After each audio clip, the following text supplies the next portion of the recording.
Welcome back, everybody. It is part 2 of week number 3 for Overwatch League predictions. No face cam for this video. So just if you were wondering where it was or whatever, um, it will not be here for this video, but it will be for the next one. Like I said, there will be a full match analysis coming out very soon. There would have already been one out before, but it had some technical issues. But those are pretty much ironed out right now. So look forward to those videos coming out. And also there will be a couple of gameplay videos coming out soon. Not in Overwatch, in another game. So look forward to that. But otherwise, we're gonna get right into the predictions for today and tomorrow. Today we're starting off with London versus Boston. Two teams that are performing pretty well at this point. They're going to be playing on Busan, Paris, Kings Row, and then Junkertown. So, who's got the advantage in this one? Well, London is the more talented team here. Boston has definitely been more consistent this season. They have had to go for a couple. They had their 3 reverse sweeps in a row though, so they're not really dominating anybody right now. So I think this will be a tight series. It will be tightly contested. But in the end, I like Spitfire in this one. I think Boston looked a little shaky last time out, and I think London's had a long time to prepare. I think that they're going to be looking pretty solid on a couple of these maps, especially Junkertown, where they get to pull out some wacky comps. And in a close one, they'll take it 3-1 over Boston. Next, you got Shanghai back in action after a while. They're taking on the 1-10 Florida Mayhem. Shanghai's 4-6, so very important for them to get wins here, especially over weaker teams like Florida, if they want to get back towards that 500 and get firmly back into that playoff conversation. They're going to be playing on Lijiang, Hanamura, Eichenwald, and then Rialto. So I like Shanghai's goats a bit more than Florida. I also like their versatility. Like I said, I'm pretty high in Shanghai. It's kind of funny because I was kind of low on them in stage 1. I was like, a lot of people are saying they could be like top 5. I don't see it. More like right about 10-ish, 10, 11. I had them 11 in my initial power rankings. But now I'm pretty high on this team. I like the direction they're going in. I think they're better than their 4-6 record would indicate. And while Florida has been playing a bit better, I think that Shanghai will take this one. I'll say 3-1. I think Florida might be able to snag Hanamura. I like their strategies so far in Hanamura. But other than that, I think Shanghai is the better team, and they will take the win because of it. And then we got the rematch, Dallas Fuel, Seoul Dynasty. The heated rivalry from Season 1 of two teams that disappointed their fans. Now they have quite different rosters. They only have each team only has a couple people left from the old days of the Lunatic High and Envious. Now, I mean, Dallas is pretty much starting an entire roster that isn't Envious, and Seoul pretty much just has Jaehong in the starting lineup left, and a couple other guys like Toby and Zumba on the bench. But anyway, this was a tough one for me. I think these are two good teams. Seoul has not won a map or a match this stage, but they have played against very hard competition in the Gladiators and the Titans. So I'm going to say Dynasty here. I don't see them losing again and going to 0-3. Dallas has disappointed me a little bit in their last couple matches. Yeah, I thought they were going to put up a really nice fight against Vancouver. They did not. So I'm going to take Seoul here. I think it goes to 5. It goes 3-2, but Fissure carries the day and gets them another win for the season. Because Seoul's at 4-5 right now. They do need to start winning. Otherwise, they can be in some trouble. Then, next, it's LA Gladiators. They're on the 7-game win streak. They're up to 8-4, taking on Chengdu Hunters, who are at 500. They are 5-5. The maps are going to be Busan, Hanamura, Eichenwald, and then Junkertown. So, in terms of map pool, I think Chengdu has the ability to make this a very, very close and very good match. Busan caters to a lot of their strategies. I think map 2, you see Gladiators win that one pretty easily. I think Gladiators will take map 3 as well. I think it'll be 2-1 Gladiators going into map 4. But then Junkertown, Chengdu can run some pretty weird shit on this map and make it effective. Junkertown is definitely a map that has lent itself to off-meta picks even last season. So that one should be really interesting. And they might go to 5. They really might. I could definitely see it going to that. I'm gonna stick with Gladiators because I really like how they've been playing, and Chengdu is a bit inconsistent. But I'm saying with this map pool, I think it goes 5. I think Gladiators win barely in the tiebreaker. I'm not sure if I think the tiebreaker is Oasis, which I feel decent about for Gladiators. So yeah, this should be a really fun series. Definitely one to watch if you have to pick.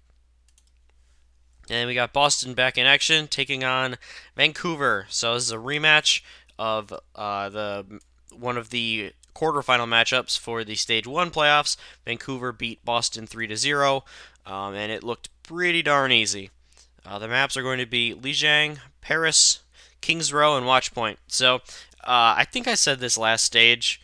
Boston's not a great match for Vancouver because Boston's kind of go-to is the Rhine Goats, but that's Vancouver's strength. Vancouver is incredible at running the Reinhardt Goats, and now with the Ana thrown in there. So I don't feel great about this one for Boston. I'm going to say it's a 4-0. I think Boston will keep maps 1 and 2, I'd say, will probably be the closest ones. I think Kings Row could be a slaughter. Vancouver is extremely good on that map. And then Watchpoint, I don't see Boston being able to find their footing on that map too much. So because of the nature of Vancouver, I think it's going to be a 4-0. They don't really take matches off. But Boston, I think, should give them a pretty decent run on a couple of maps. The thing I'm watching for in this series is if Boston pulls out some kind of bunker comp or changes it up on map 2, because I think that's their best chance of making it super competitive with Vancouver. But in the end, I think it will be the Titans coming away with another match victory. After that, this is another interesting one in my eyes. You got Houston Outlaws, Shanghai Dragons. So Houston had a disappointing showing last time out against Philly. They really choked map 1 away and then just couldn't really recover from there. They're now down to 3-6. Shanghai will be either 4-7 or 5-6 coming into this one. So again, an important matchup for the teams that are kind of vying for the bottom, for like the 12 to like 16 region. This is a very important match for that.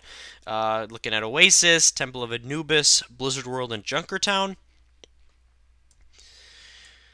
I like Houston on map 1. You got as long as they can win one of the maps before City Center. I think they're going to do really well in City Center because they got the combination that, especially that soldier gameplay, which he's very strong in that map. You compare it with like the Sombra, so I think they'll be looking pretty decent on that. Going into map 2 on Temple, honestly, I think this one is a pretty good map for Houston as well, but I don't think they really cater to it very well. I don't think they play to their strength as much on this map. I don't know why. I'll just say this. If Houston plays defense on Temple of Anubis and they don't have Linkser on Widow and Jake on Junkrat, they're just throwing. I don't know why they would do anything else. So we'll see how that one goes because we haven't seen Jake at all the last couple of matches, and you haven't seen Linkser past map 1. So we'll see if they do go with the lineup they've been using with the Arhan and Dante, and then like Cool Map. I don't like that lineup. I don't think it's very good. So we'll see if Houston makes some adjustments there or if they are committed. So all in all, I think Shanghai wins this one. But I mean, for Houston, if you can't win this match, you may as well give up on your playoff hopes, like your overall playoff hopes, because with the map pool, with the team that's, I think, a little bit better than you, but not like way above you, these are the kind of matches that you have to win if you want to make a playoff run. I think it's Shanghai and taking in at 5 though. I think Houston should be able to take maps 1 and 4, but then Shanghai will take the rest. But yeah, I'm hoping that'll be a competitive series as well. It should be. Then we got the Hangzhou Spark taking on San Francisco Shock. So Hangzhou's coming off a win to put them to 5-5. They won a very close match against the Guangzhou Charge. And it was a really weird match because Guangzhou destroyed Hangzhou in the first map. Then the Spark won the second map easily. Then the Charge won the third map easily. Then Hangzhou won the fourth map easily. And then the fifth one was pretty close, but Hangzhou was able to pull it out. So that's good for their stage and playoff hopes. They're back to 5-5. They're going to be right around that 11 to 12 region right now. But then they have to play San Francisco. And I think it'll probably be pretty brutal. If Hangzhou has any chance on a map, it's map 2. And I still can't pick them. I think it's a 4-0 for Shock. I think Shock set the record for most consecutive maps won. They're at 16. The record is 18, so they need to win the first 3 maps to set the record. I think they will. I don't think Hangzhou is quite there yet. I think we've seen improvements from them. They're still building towards that optimal team, but they're not there yet, and San Francisco is there. They're absolutely rolling right now, and I don't think they'll be stopped. But, like I said, if there is a map that Hangzhou could take, it's Paris. So that's the one I'd look forward to. But it's going to be San Fran winning again, solidifying their place in 3rd. And the final match of this week, you got Atlanta Reign against Guangzhou Charge. So the Charge halted their 23 map losing streak. They were able to win 2 maps, and they looked good on some parts against Hangzhou. Atlanta is coming off a massive victory that improved them to 6-6 against the New York Excel. It was a huge upset. Atlanta's looking a lot better.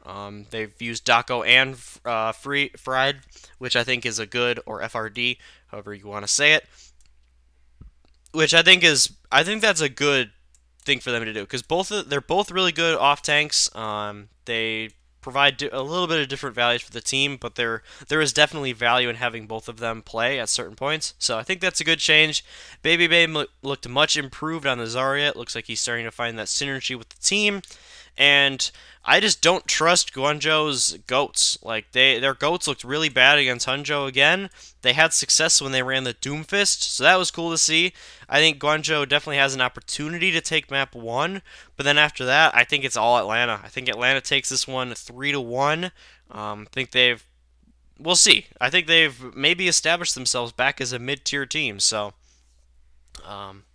we will see how that match plays out. It should be an interesting one because, like I said, Guangzhou finally got that a couple of map wins, so maybe they're going to be feeling better, even though they did lose last time out.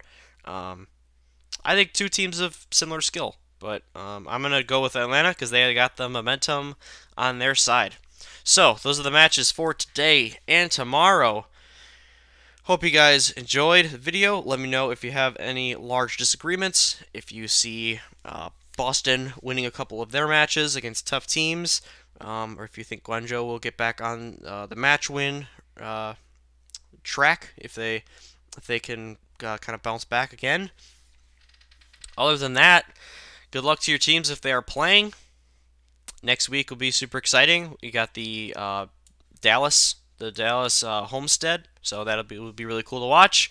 Look forward to those prediction videos. Thank you very much for watching.